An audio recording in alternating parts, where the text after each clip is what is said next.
Right now, you might be sitting in a quiet room scrolling through a feed of people who seem perfectly connected. You feel an empty ache in your chest, a heavy, invisible weight that tells you you're the only one left behind. But here is the first truth you need to understand. Loneliness is not a reflection of your worth. It is a biological signal. Just like hunger tells you your body needs food, loneliness is simply your mind telling you that you are starving for meaningful connection.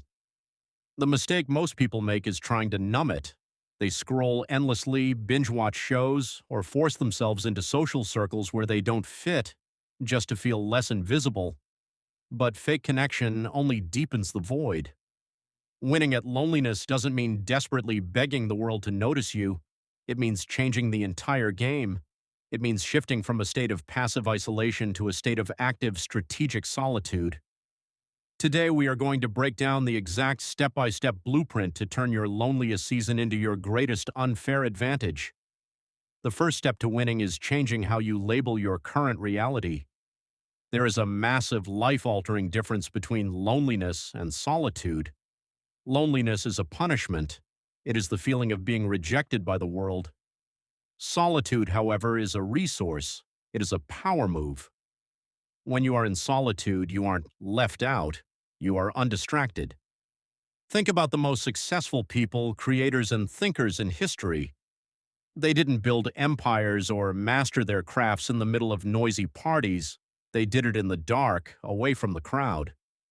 When you are alone, the noise of other people's opinions is turned down to zero. You finally have the quiet required to ask yourself the hard questions. Who am I when no one is watching? What do I actually want out of life? What are my genuine values stripped away from social media trends?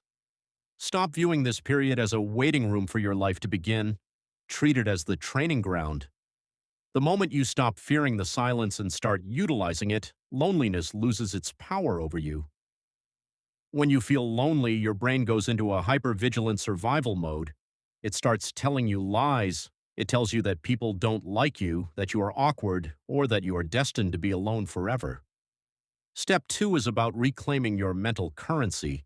You need to audit the thoughts you allow to loop in your head. Take a hard look at how you spend your solo time. Are you consuming content that makes you feel inferior?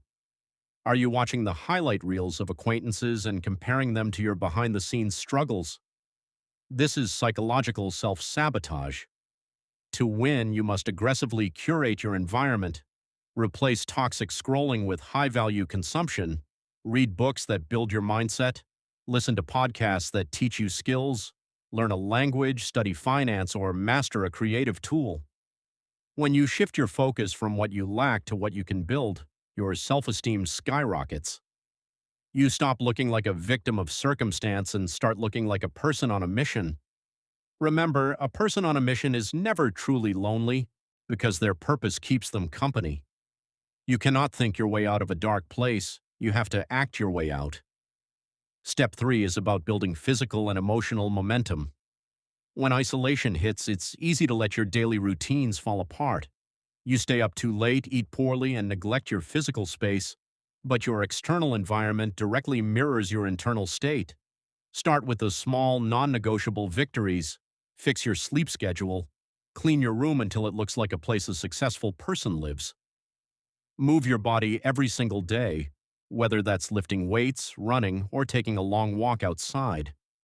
There is a psychological phenomenon where physical movement alters your brain chemistry, reducing cortisol and releasing dopamine. When you sweat, you release tension. When you organize your room, you organize your mind. By building a flawless daily baseline, you prove to yourself that you are worth taking care of. You become your own reliable partner. This builds an unshakable foundation of self-respect, and self-respect is the ultimate antidote to the desperation that loneliness brings. Eventually, you will want to step back into the social world, but you must do it as a victor, not a beggar. Step 4 is learning how to attract high-value connections by becoming a magnet rather than a hunter. Most people try to make friends by changing themselves to fit in.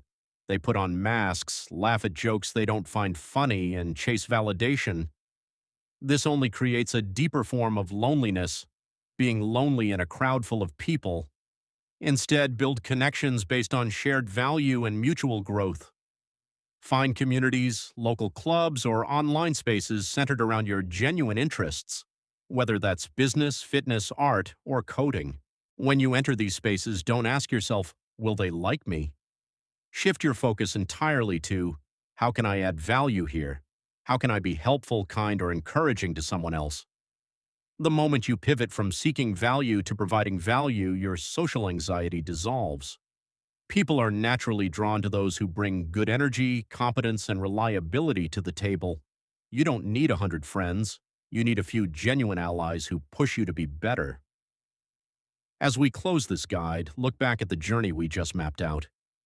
You started on that park bench, disconnected, feeling left out, and viewing your loneliness as a curse. But by reframing your silence into solitude, auditing your mind, building your physical discipline, and stepping out as a value provider, something incredible happens. You look at the right side of the screen. You see a person who is focused, accomplished, and deeply at peace with themselves. Winning at loneliness doesn't mean you never spend a night alone again. It means you are no longer afraid of being alone. You have built a mind, a body, and a life that you actually enjoy keeping company with. You have turned your lowest point into the foundation of your empire. The silence isn't your enemy anymore. It's your launch pad. If you found value in this blueprint, hit the subscribe button, leave a comment with the step you are going to take today, and share this with someone who needs to hear it. Stay focused, keep building, and win your day.